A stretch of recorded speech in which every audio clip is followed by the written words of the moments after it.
नमस्कार मित्रांनो, तुम्हाला खूप महत्त्वाची अपडेट द्यायची होती. कृषी विद्यापीठ राहुरीची प्रकल्पग्रस्तांची भरती आली आहे. तुमचं म्हणणं होतं की सर आमच्यासाठी भरती केव्हा? तर बघा, हा फोटो तुम्ही बघू शकता इथं. हा फोटो जर बघितला असेल तर या फोटोमध्ये डॉक्टर नितीन दानवले साहेब आहेत, जे की कुलसचिव म्हणजे रजिस्ट्रार आहेत महात्मा फुले कृषी विद्यापीठ राहुरीचे. सोबत जे आहे ते संदीप भुसारी सर आहेत, जे की राहुरी ॲग्री अकॅडमीचे संचालक आहे.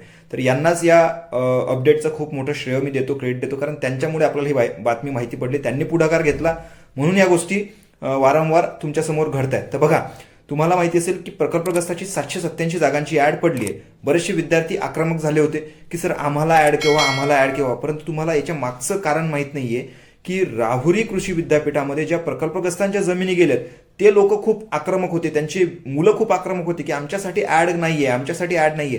त्यामुळे विद्यापीठ प्रशासनानं त्यांच्यासाठी आधी ऍड काढली, कारण ते कुठल्याही भरती निघत असेल जनरलसाठी त्याच्यामध्ये आडमोठीपणा किंवा आडमोठीपणाची भूमिका घेत होते. त्यामुळे त्यांना आधी शांत करून टाकलं भरती करून.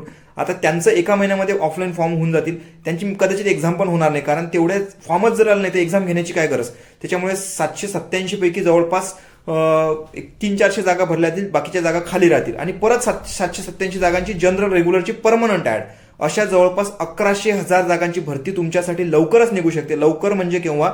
तर 2 महिन्याच्या आतमध्ये. तुमच्याकडे फक्त 2 महिन्या जाहिरातीसाठी 2 महिन्याच्या आतमध्ये केव्हाही जाहिरात पडू शकते.